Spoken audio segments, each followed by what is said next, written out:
Good evening, you capitalist pigs. You know, there once was a time when I loved my audience. You were the smartest, bravest, most unique collection of people anywhere. Most of you were paper-trained and could take a punch. It's like a circus, except all the bearded ladies are at swim meets. But then I picked up a copy of Forbes Magazine while I was in the waiting room at my gynecologist.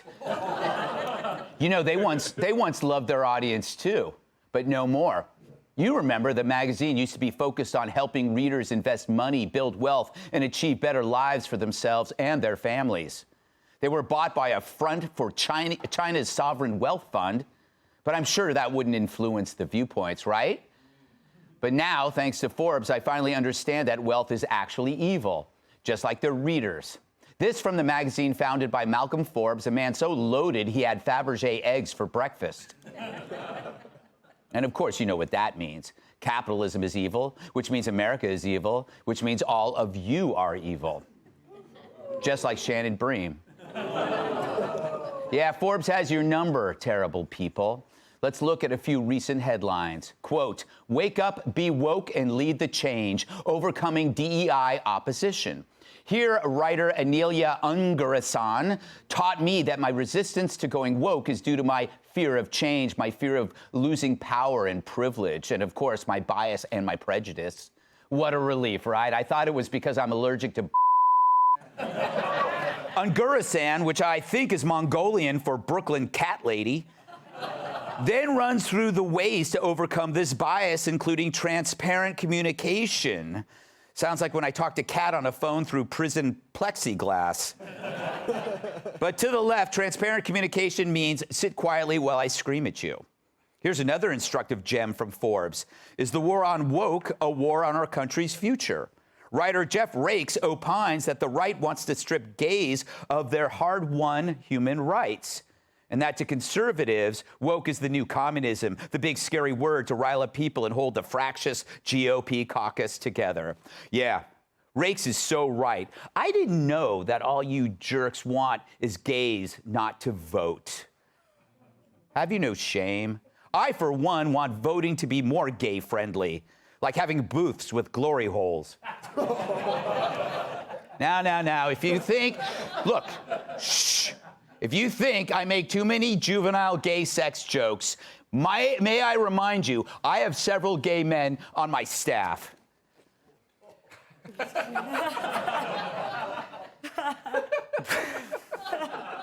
Now comes the latest piece in Forbes to hate on evil capitalists. Mark Travers explains something called the wealth-love paradox. He details some goofy studies that link getting rich with unethical behavior, including their, quote, lax attitude towards rules, their skewed ethical compass, their inconsideration, and their overemphasis on winning.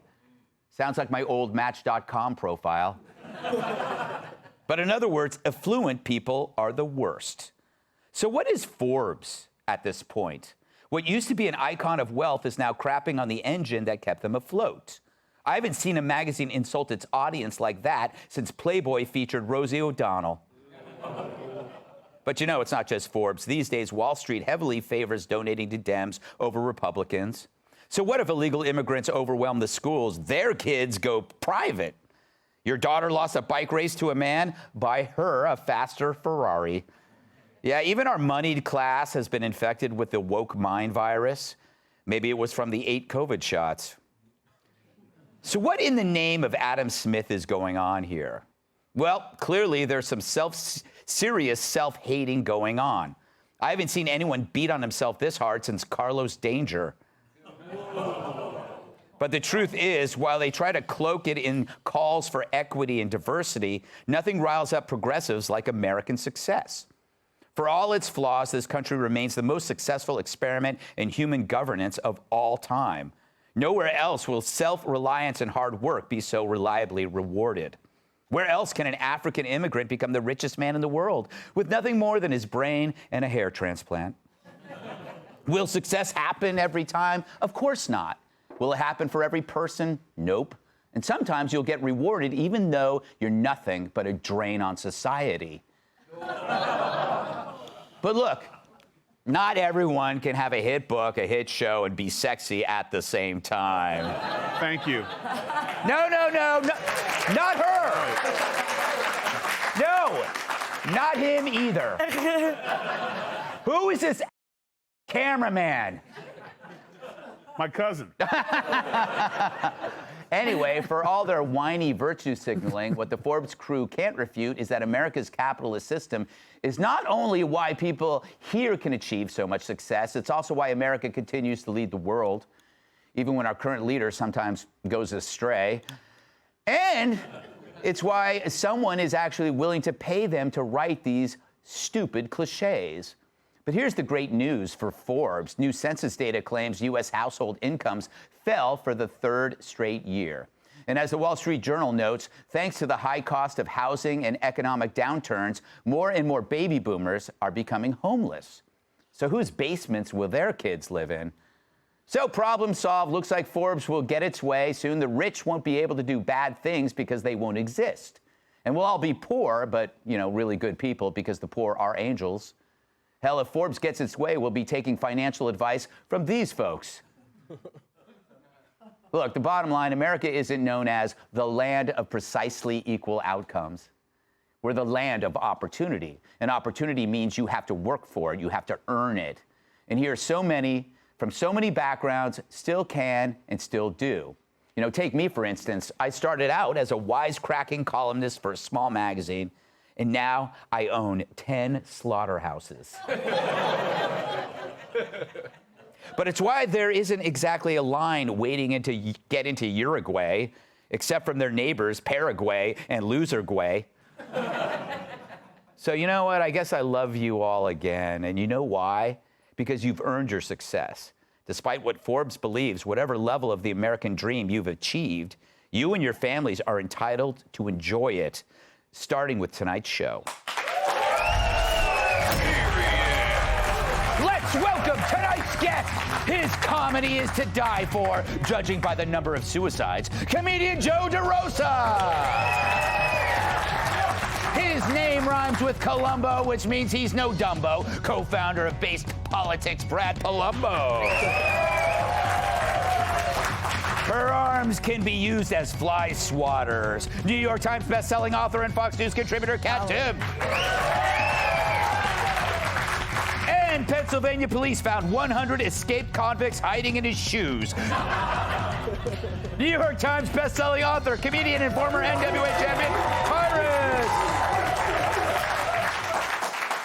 Joe DeRosa, how are you? Just great, Greg. You look fantastic. Thank you so much. I earned this. You did. You are, and I don't know if people know this, but Joe is a small business owner. You run a sandwich shop downtown. What's it called? Joe's Subs? Joey Rose's, Greg. Yes. Yes. I've never been there. Don't plan to go. I don't go much often myself either. But I have a nice staff. Yes. Do you enjoy ruining the lives of so many people with your capitalist values? Absolutely. Yeah. I'm here to say I paid a ton of dues. Yeah. And I have nothing. But I've earned every bit of it. I've earned every bit of it, but I have absolutely nothing. Right? Yeah. Why is that? I actually like to, you mentioned the land of opportunity, and one of the opportunities you have in America is to do just enough to get by. Yes. And that's what I've done. That's true. Yeah, I've done what I feel like doing with a real chip on my shoulder for the last 20 years, and it's been good enough to pay rent in New York City, so I don't give a whatever. Oh, Joe, you never change. No, I know. Joey Rose's, 174 Rivington Street. Yeah. Go there while it's, still open. Brad, what does it say when Forbes is complaining about capitalism? Is it like a zombie product or something? Yeah, you know what it is I think for a long time we thought the woke stuff would just stay on college campuses, but now we're seeing it leave the campus, go with them into their jobs in corporate America, in big media outlets like Forbes, because I can tell you, look, I'm on YouTube, I'm on TikTok, I see this kind of eat the rich mentality all the time, but they don't realize how blind they are to how much these successes of capitalism are ingrained in their life all around them. Right. These folks get Amazon packages delivered to their door the same day they're liking tweets calling for Jeff Bezos to be sent to the guillotine. Yes. And what they don't seem to realize is that under capitalism, some people get stupid rich, but they do it unless they're colluding with the government or doing something sketchy. They do it by meeting other people's needs. You know, it's estimated only about 2% of the wealth that innovators create actually goes in their bank accounts. So I wish people like this, they should be lauding the Jeff Bezoses of the world, not bitching and moaning about them. Yeah, I think Joe can identify with the 2%. Joe, you probably made about 2% off your sandwich shop. About 2%. That's very generous of you. Kat, I know this is an obvious point, but there are good rich people, there are good poor people, there are bad rich people, there are bad poor people. The problem with this mentality is the human condition is not reflected by group assumptions, but individual qualities. Yet in the woke world, all we see, or are supposed to see, are groups.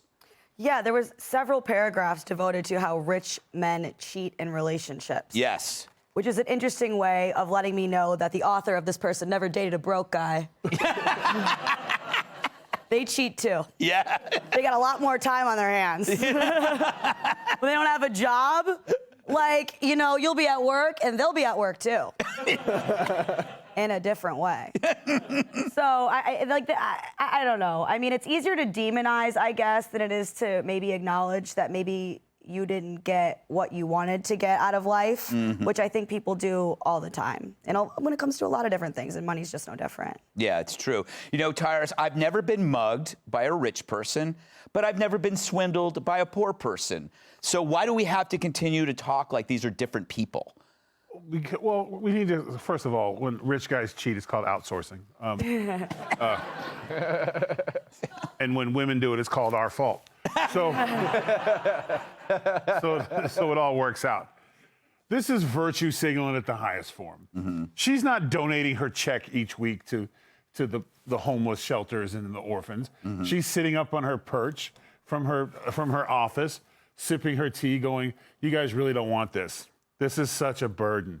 Be so thankful that you're in the squalor. It's better there. I wish I could be there with you, but I have to stay here and just watch you. This is eliminate the competition, set the bar low. You know, minorities, stop trying to come up. You can't. You just because you're, you know, minorities. You know, and white people, you're racist. And just stick to your plantations and your old school money and your privilege. And don't worry, we'll take it from here." And that's what you do. You set that mob mentality where everyone's at each other's throats and you are just sitting back in the luxury of your first world apartment, just narrating for us. Like, you're not Morgan Freeman. You're a hypocrite. And they all are hypocrites because when something happens to them, then it's an individual sport. Right. Because if she got mugged, she wants that guy. He needs to go. Yes. And if he was an illegal alien, we got to do something about the border. If he was a brother, like, we got to stop rap music. If he was white, no more cowboy hats. Like, they go, all of a sudden it's an individual sport. And that's exactly what this is. She's in a very safe place. And she's an equity hire. So no one's going to challenge her because if they do, they're racist or sexist or whatever. So it's a beautiful time to be a writer right now because there's no checks and balances. Just add race to every story. Joe, last word? I was just going to say with Syra, it's very interesting. It's like that classic kind of religious hustle. Yeah. The meek shall inherit the earth. Right. You know, and there's that Zappa song, "The meek shall inherit nothing," which is the real truth. Yep. Stay poor, stay wanting, stay needing. It's righteous. Now, look away as I sip out of a gold chalice and don't think about how you can get your hands on one of these. All right. And by the way, your sandwiches are delicious. Thank you. I just want to let you know. Thank you. I appreciate it. I had 3 different kinds that were phenomenal. Thank you very much, man. I appreciate that. Yeah. Greg's never been. Kat's never been. Well, when you When brought you them brought all, him to the I green kind of... room, I did have a Yeah. I have always That been... peanut butter and jelly, phenomenal. No, don't laugh. There's a peanut butter and It's jelly phenomenal. All right. Hey, Sean Hannity here. Hey, click here to subscribe to Fox News YouTube page and catch our hottest interviews and most compelling analysis. You will not get it anywhere else.